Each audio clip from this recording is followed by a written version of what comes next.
नमस्कार दोस्तों, आज के एपिसोड शुरू करने से पहले कृपया चैनल को सब्सक्राइब कर लें। तो चलिए आज की एपिसोड शुरू करते हैं। तारीख 5 से लेके 9 दिसंबर 1952, जगह लंदन, इंग्लैंड। हताहतों की संख्या 1 लाख, घायल 1952 सरकारी के अनुमान। सांस लेने में कठिनाई, फेफड़ों में कैंसर और ब्रोंकाइटिस से प्रभावित। मौतें 4000 मारे गए 1952 सरकारी के अनुमान। 10,000 से 12,000 मारे गए आधुनिक अनुमान। स्मॉग ने दृश्यता को कम करके और यहाँ तक कि इंडोर क्षेत्रों में भी प्रवेश करके बड़ा व्यवधान पैदा किया, जो पिछले स्मॉग की घटनाओं, जिसे पी सुपर्स कहा जाता है, की तुलना में कहीं अधिक गंभीर है।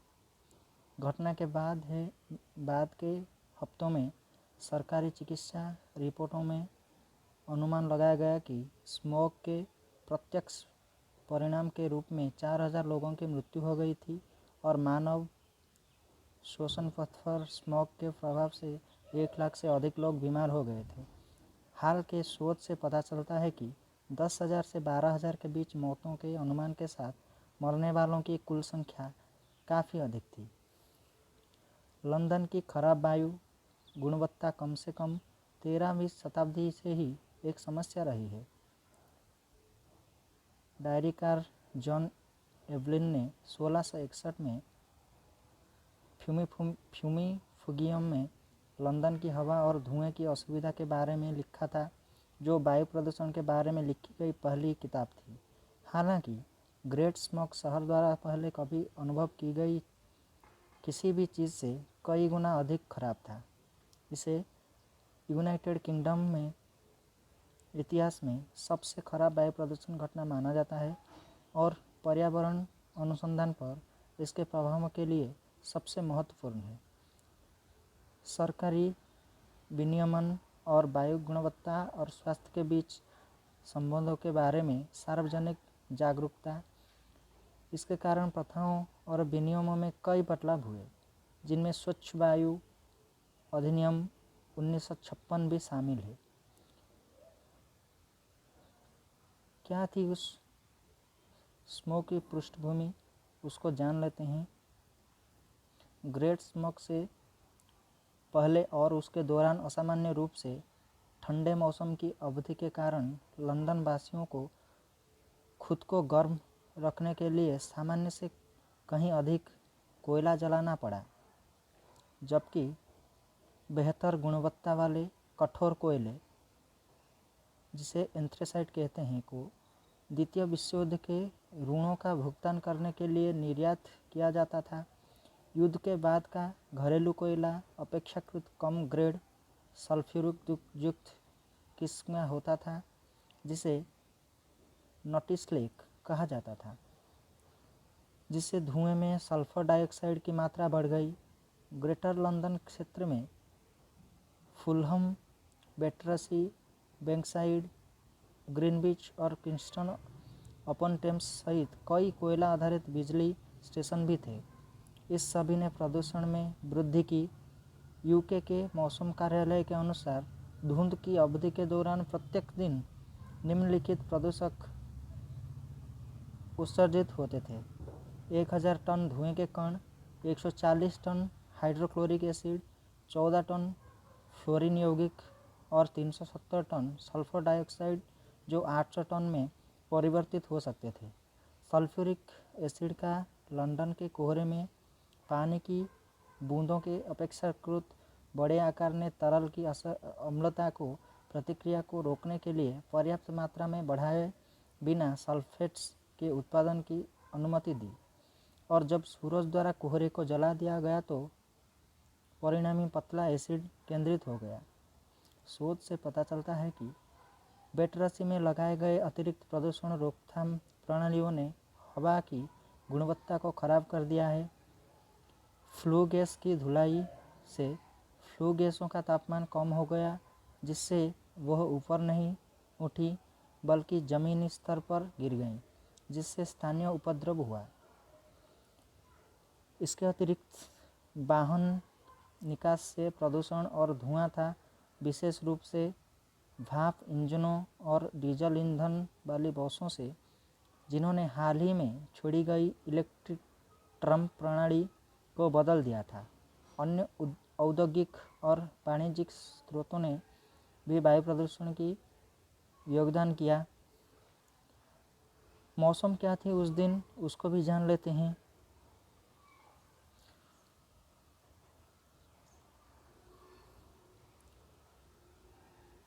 चार दिसंबर 1952 को एक प्रतिचक्रवात हवा रहित लंदन के ऊपर स्थित हुआ, जिससे तापमान में उलटफेर हुआ और अपेक्षाकृत ठंडी स्थिर हवा गर्म हवा की एक परत के नीचे फंस गई।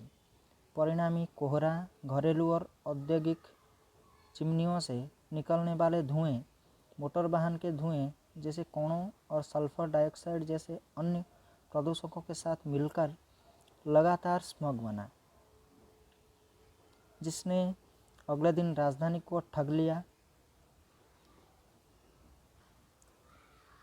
काले के राल कणों की उपस्थिति में धुंध को पीला काला रंग दिया, इसीलिए इसका उपनाम मटर सुपर रखा गया। महत्वपूर्ण हवा की अनुपस्थिति ने इसके फैलाव को रोक दिया और प्रदूषकों के अभूतपूर्व संचय की अनुमति दी। हालांकि इस घटना को अब व्यापक रूप से लंदन स्मॉग के रूप में वर्णित किया गया है। वायु प्रदूषण वास्तव में राजधानी से कहीं आगे तक फैल गया है। ईटी के अनुसार बिलिंग्स वैज्ञानिक और औद्योगिक अनुसंधान विभाग के जिनके माप से धुएं, सल्फर डाइऑक्साइड और बढ़ती मौतों के बीच संबंध स्पष्ट हो जाएगा। कोहरे, सफ़ेद धुंध या घिनौने धुएं के ब्रिटिश द्वीपों के कई हिस्सों को कवर किया, जबकि इन लंदन और टेम्स वैली 1000 वर्ग मील से ऊपर तक कोहरा या धुंध छाया हुआ है। हालांकि लंदन में स्मॉग का प्रभाव सबसे अधिक था।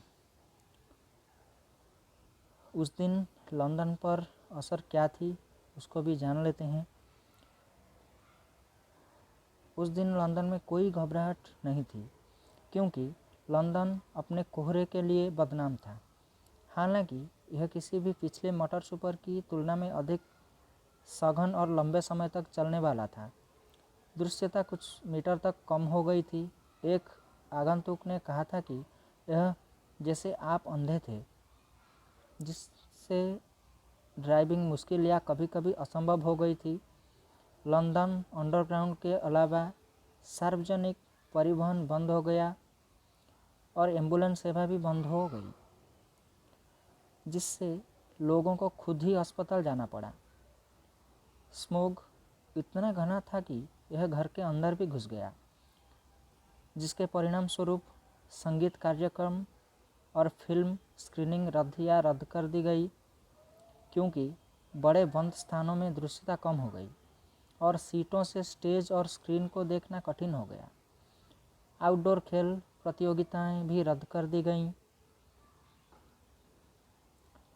लंदन के भीतरी उपनगरों और शहर के केंद्रों से दूर पिछली सड़कों पर घने कोहरे को कम करने के लिए यातायात चलाने से कोई परेशानी नहीं हुई। परिणाम स्वरूप दिन के समय दृश्यता 1 मीटर या उससे भी नीचे रह सकती है। दरवाजे से बाहर निकलना अंकुश जैसी संभावित बाधाओं को महसूस करने के लिए फेरबदल का विषय बन गया। यह रात में और भी बदतर हो गया था, क्योंकि प्रत्येक पीछे की स्ट्रीट लैंप में एक गर्मागर्म प्रकाश बल्ब लगा हुआ था, जिससे फुटपाथ पर पैदल चलने वालों को अपने पैर या लैंप पोस्ट देखने के लिए कोई भेदक रोशनी नहीं मिलती थी।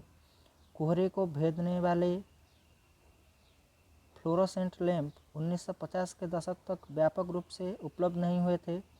स्मॉग मास्क उन लोगों द्वारा पहने जाते थे जो उन्हें दवा की दुकानों से खरीदने में सक्षम थे। स्वास्थ्य पर पड़ने वाले प्रभाव क्या थे उस दिन स्मोक की, वो भी जान लेते हैं।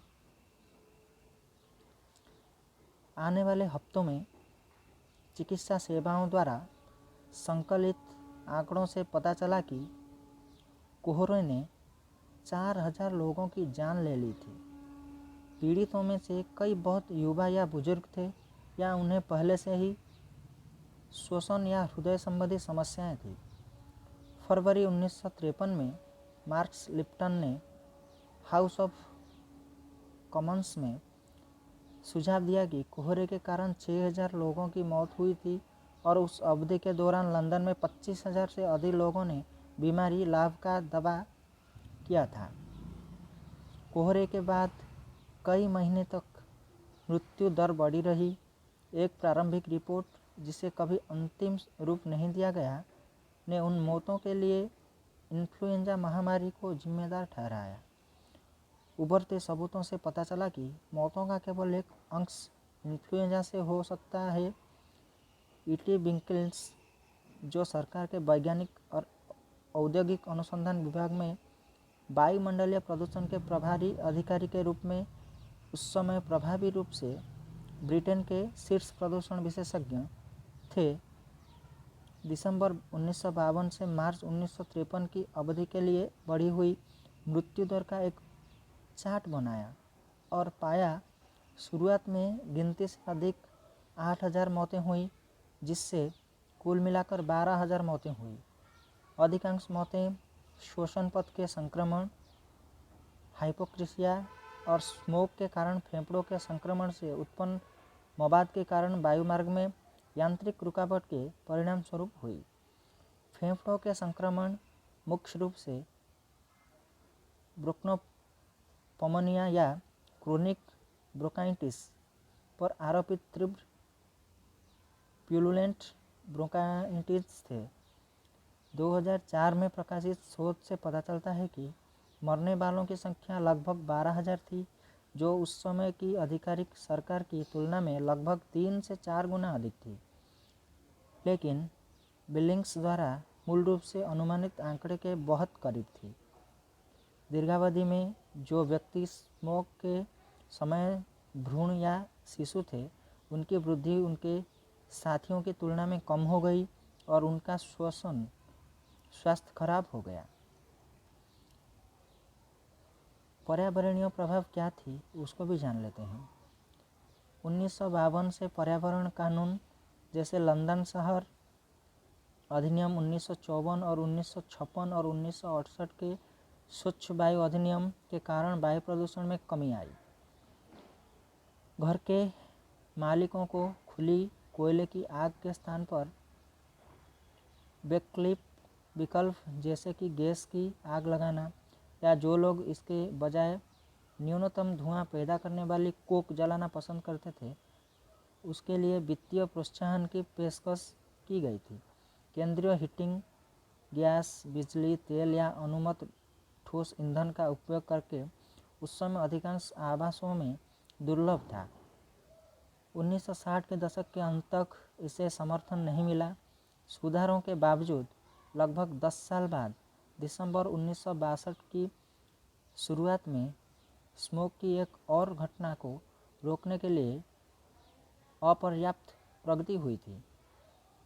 मीडिया में इसके ऊपर क्या बने क्या नहीं उसको भी जान लेते हैं।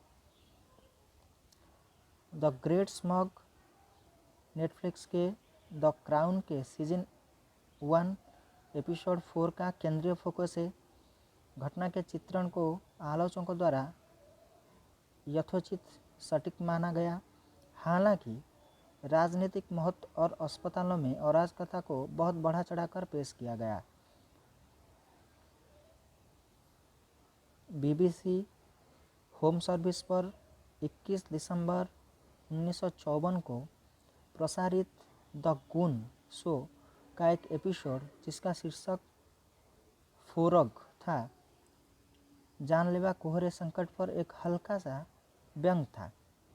एरिक साइक्स और स्पाइक मिलिगन की स्क्रिप्ट लंदन के स्मारकों की मूर्तियों से संबंधित थी। जो केवल उस समय ही बिना किसी बाधा के शहर के चारों ओर उठ सकती थी और घूम सकती थी, जब यह एक विशिष्ट धुन में घिरा हुआ था। सरकार द्वारा प्रायोजित वैज्ञानिक अनुसंधान ने दम घोंटू कोहरे और मूर्तियों की झुंझलाहट से छुटकारा पाने की कोशिश की। The great smog, doctor who audio play the creeping death और उपन्यास इमोरलिटी टेल की सेटिंग है। बोरिस स्टार्लिंग का उपन्यास विजिबिलिटी 1952 की स्मोक घटना पर आधारित है। डी.ई.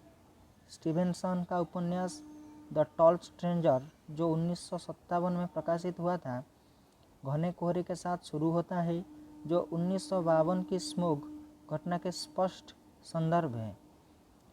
घर के अंदर घुस जाता है और अस्पताल के मरीजों को खतरे में डाल देता है। केट विंकलर डॉसन की किताब death in the air London के ग्रेट स्मोक की कहानी को सीरियल किलर जॉन क्रिस्टी के साथ जोड़ती है।